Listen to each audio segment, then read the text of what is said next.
Welcome to the Business Leadership Series, where we engage with leaders who are making an impact on their worlds and who want to share their knowledge and experience for your personal and professional growth. The following interview is designed to inspire you to become the best leader you can be.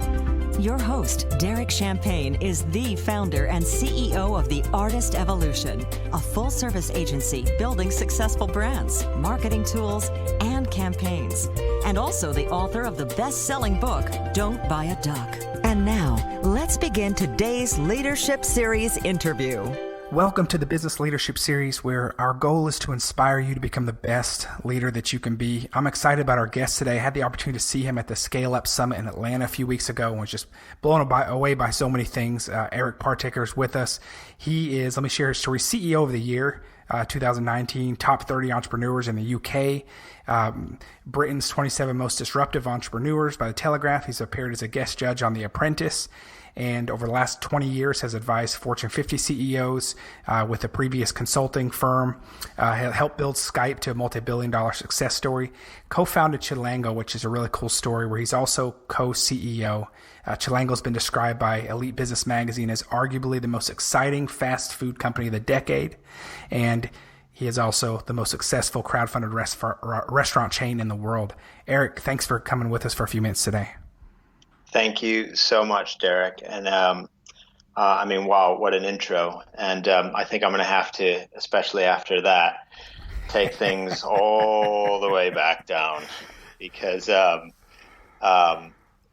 things certainly, they may have ended up in the light in which you've described, but they certainly didn't start there. So, okay, let me just kick off with the following. So in November of 2010, I was at the airport on my way back to London, and it's about 10 years ago. So I was about 35 years old, and I was on the phone with my doctor. I had been having some complications prior to that day, and the last thing my doctor told me was, "Eric, don't get on that plane." And I hung up the phone. My friend and colleague was eagerly sitting next to me and asked, well, what did he say? And I said, he said, don't worry about anything. Everything's fine. We can get on the plane. And so I got on the plane. Plane reached cruising altitude, and things started to go really wrong really quickly. And this is, 737, passenger plane. And I started to sweat quite badly. My entire left arm went completely numb and was so cold that my friend and colleague would later say, when I touched your arm, it was as if it wasn't part of your body. It was as if it had been in an ice box for a week. And I was sweating quite a lot, and I felt a huge amount of pressure in my chest, as if somebody was sitting on top of me. And I said to my friend, I need help. Something's not right. And he jumped over me, ran to a stewardess. Stewardess rushed over. She immediately asked if there was a doctor on board. And thankfully for me, there was. Doctor came racing up, took my vital signs, and immediately said to her, "We need to land the plane ASAP. Wow. I think he's having a heart attack." And the last I heard was the pilot kind of echoing that request and requesting an emergency landing. And us landing then in somewhere in France, and that's how my high kind of performance journey took a massive turning point. I'll come back. I'll come back at the end of our talk about how that story ended. Obviously, I am not miraculously speaking from my grave. That would be amazing for the show. We'd get lots of lots of attention for that. Angelic in nature, no. So obviously that's not the case. But suffice it to say, I've been obsessed with the whole idea of reaching your fullest potential in life ever since I was a kid. It's just always been an obsession. My biggest concern growing up, my biggest fear was that I would somehow squander my opportunity in life, that I wouldn't reach that full potential. Yeah. And for the last 20 years, it's been an obsession. And for the first half of those 20 years, the obsession was unhealthy. And what I mean by that is the whole hustle, regime that we're constantly hearing about today. Right. The work hard, the play hard.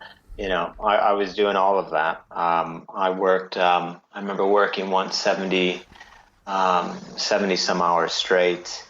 I would pride myself on just the ability to work, long, hard hours at all costs, no matter what it did to my health or those around me.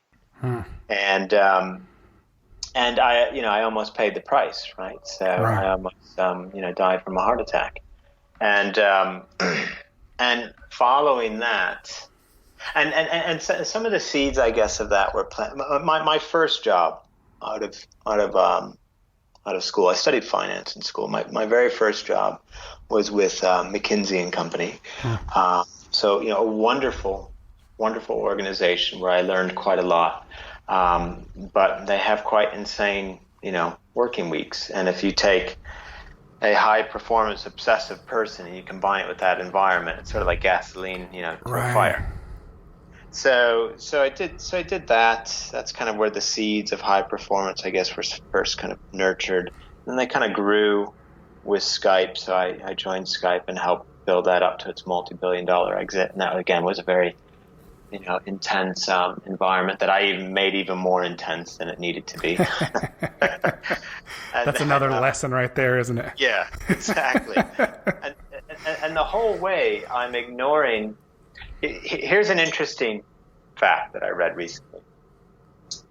And this is from the High Performance Institute. So when measuring the energy requirement / expenditure of a high-performing CEO, do you know what it equates to?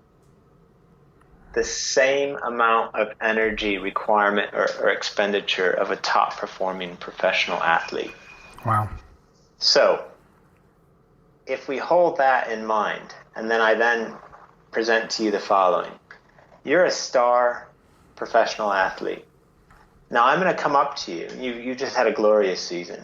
You're doing all the things right. You're getting your sleep right, your diet, nutrition's right. You've got a whole team of people supporting you, in the spirit of marginal gains. They've maximized you. But now I say to you, I have a great idea. Next season, we're going to change up your routine. What, you say? What are we going to change? Well, from now on, instead of getting your 8 to 9 hours of sleep, we're going to go with 4, 5 to 6. Let's call 5 on average, because I want you to hustle when you're out there on the field. Yeah. And all that nice food you're eating, that's great. But let's start putting in a few double cheeseburgers throughout the day. And let's, supersize some of your drinks and remove those protein shakes and get rid of these vitamins. And when you're at home, I know your family can be super supportive, but when you get home, I still want you to practice your athletics. So I actually want you to still bounce that basketball up and down through the corridors of your house. I don't want you to stop working, basically, and then get your 5 hours of sleep. Now, what do you think would happen to your season the following year? Wow. Great analogy. So you get the point. If we believe that the requirement and expenditure for a top-performing leader is equivalent to that of a professional athlete, then it's actually quite suicidal for our careers, our health, and for those that we love to do anything other than the same that a professional athlete does to maximize their performance in their game. So that's the segue to, as I said, last 20 years obsessed with high performance. The first 10, I didn't do it the right way. It almost cost me my life. The last 10, in a spirit of marginal gains, I've been just constantly seeking to improve how I approach work. How do I make myself more productive? How do I produce more with less effort, not more effort? And how do I do all of this while also sleeping 8 to 9 hours a night? And how do I do all of this without compromising my health in terms of working out, fitting in some meditation, and being a great role model for my kids and a great husband for my wife. I say to people, if you want to be a great leader, start by being a great spouse and parent. Right. So let me ask you. That gets us to where we are today. Let me thank you. First of all, thanks for sharing your story, and thank you for being so open and vulnerable about it, which says a lot about the service that you provide that we'll talk about in more detail. But to start and be that open about it, that's what our listeners need to hear. That's what I need to hear. Give me some practical tips. You say be present at home. I couldn't agree with you more. If you don't have that balance at home and you can't be present, then that's just gonna, as you said, as you shared the consequences for that. Start at home being a leader. But give me some tips. It sounds good. It sounds great. It's what we all want. Everyone listening goes, yeah. But then we say, how the heck do I be present? Because it mounts up. And so I'm there, I come home, and then I'm happy to see my family, but then it creeps in. And you start going, I have to check it. So what do you do? Well, first of all, to optimize anything, to improve anything, the first simplest thing to do is to stop doing the shit that's blowing you up. Right. So again, the athlete not getting his 5 hours, not getting his 8 hours of sleep, not eating well, continuing to do his athletics, i.e. his work at home. All of that just kind of really blows you up. But it starts with recognizing, thanks to Abraham Maslow, the hierarchy of needs, that our number one need is, it's all about self-actualization. That's happiness, reaching our fullest potential. So then the game that we play, this whole game of life essentially comes down to closing the gap between who we are and who we want to be. And so excelling at that game of life is getting really, really good at recognizing when there's a gap and getting quicker and better and faster at kind of closing it, because all the suffering lives in the gap. So to your question about, well, what do you do? How do you be more present with the family? So first of all, it starts with, identity. Decide who you want to be. So as an example, my identity when it comes to my family is, I'm not Eric Partaker. That's not me. I have a dream team that I've hired. They work in different areas of my life. We're talking about family right now. And the person who kind of runs the department of family, he's the world's best husband and father. He works in service of me. So he's kind of like who I change into, or my employee, whatever you want to call it. And I have a simple little thing at 6:30 p.m. each day. A reminder goes off on my phone, and that reminder says world's best husband and father, simply because it prompts the question, how would the world's best husband and father walk through that door right now? And that might sound like a very simple, not very meaningful tactic, but I'll tell you what, it's mind-blowing, because as you walk through that door with that question in mind, it changes the way you show up. So that's first and foremost. Start with identity. Yeah. Secondly, let's eliminate the stuff that gets in the way. So what's the number one thing that gets in the way of you being present? Well, let me ask you, what would you say within your possessions, your belongings, what's the number one thing that you think would get in the way of you being fully 100% present at home? Technology. You got it. So all of that dopamine, and in what form? Let's get down to, I don't want to say it. Stuff. I don't want to say it. Yeah, my cell phone, my iPhone. You got it. You got it. So, so the other super clever. You want to see a material difference in your presence and how you interact with your family. Do this very, very simple thing. Decide who you're going to be before you step through the door, and then the moment you step through the door, your first action is to turn your phone off and throw it in a drawer somewhere where you're not going to touch it for the rest of the night. Yeah. You will immediately be more present. You will be anxious at first, and you may not know what to do with yourself. Right.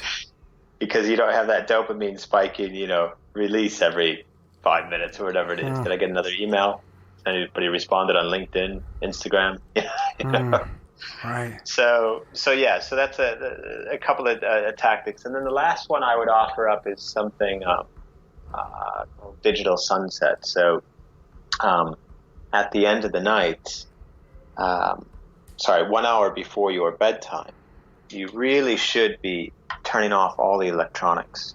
Because if you read this book, Why We Sleep, which is written by one of the most preeminent sleep researchers in the world, Matthew Walker, he points out, it's all evidence-based. Nothing Right. I'm telling you here is not, identity-driven change outperforms outcome-driven change. That's evidence-based.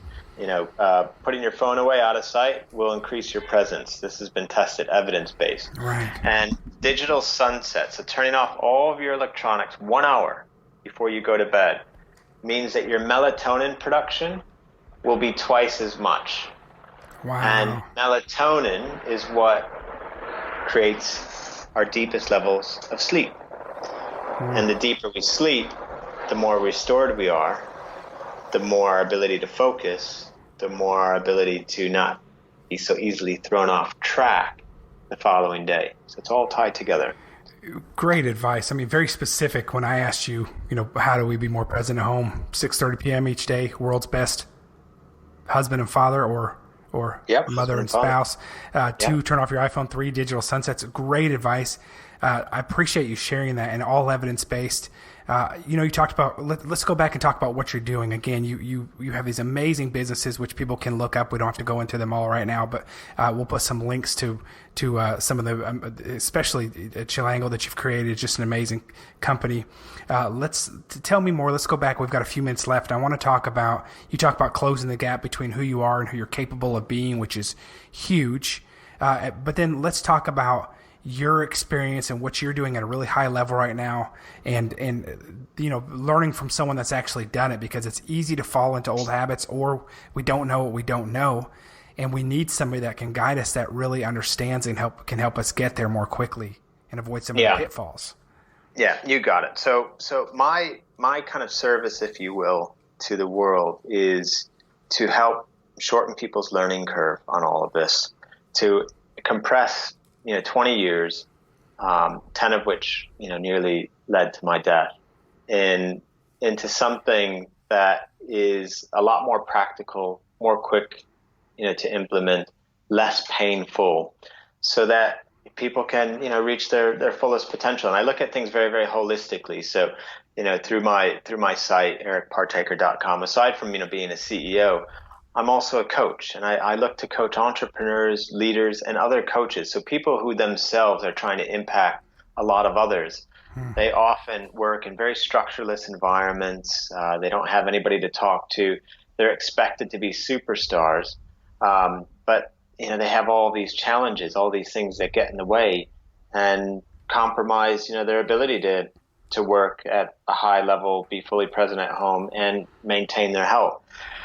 And so I work with people individually. I work with people on a group basis, taking them through evidence-based curriculum to help them basically show up as the best possible version of themselves on the work, health, and home fronts. And that I do ad hoc as people need it and as a request comes in. And then the other exciting thing that I'm launching actually for the first time in July is a to Z live coaching and mentorship program, which will be on the site, which will take people through everything from identity driven change and how to maximize their energy, their productivity, how to win the day, their anti-fragility, all of this stuff done in a kind of interactive way. And yeah, I just want to help people, be happier, essentially. Eric, I appreciate you again coming in and sharing your story, talking about, starting by sharing a heart attack, which is a tough lesson to learn. Look, I think most of us, most entrepreneurs listening are those that are, we like, myself included, I like to not necessarily work hard, but it doesn't even feel like work sometimes because I like building things and I like creating things, and I would rather hide there sometimes. And, it's where you get the accolades. It's where you get the credit sometimes. And it's also where you face your biggest challenges. But, this hustle and grind mentality, as you mentioned, and that being the only thing, I always tell people it works until it doesn't. And the time when it doesn't is when you see your marriage failing, or your kids don't know you like you want, or you have a health scare. And I've had a similar health scare, and that's when it's not okay. And so the young guys, I say it's okay till it's not. And because I did it, and you can pull yourself by the bootstraps and sleep low, but then look what happens, and and you will inevitably pay the price somewhere if you only focus on that part of your life. And you're so right, because when that price comes knocking on the door, invariably, people didn't expect the knock. Yeah. Invariably. And when it happens, as you said, it's too late because the knock already started. Yeah. And God forbid, when you open the door, you're letting the Grim Reaper in. So, metaphorically speaking as well, with regards to your marriage or, whatever else. And I'll tell you something else, the restorative power of putting all this into play. So my doctor has said that there is absolutely no evidence whatsoever of there having been any trauma to my heart ever. So there you go. Amazing. Eric, thanks for being our guest today. EricPartaker.com. When this goes live, this is A to Z live coaching and mentorship program will be there. Go visit that site. I often preach about the value of a coach, and especially someone that's been through it. And Eric, I like to learn from people that have had the highs and lows, like many of us. They've been there, they understand it. You've got this evidence-based curriculum, and that's really important to me to see that, because we know that you know what you're talking about and you've lived it. You have seen both sides. So again, any final thoughts you want to share with our audience before we go?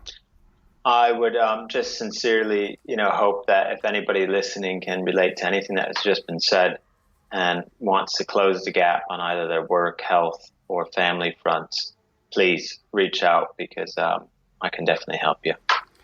And again, thank you again, CEO of the Year, built amazing companies and is offering that advice. That is an amazing opportunity. EricPartaker.com. Eric, thanks again for being our guest, and I look forward to watching the next great things that you're doing.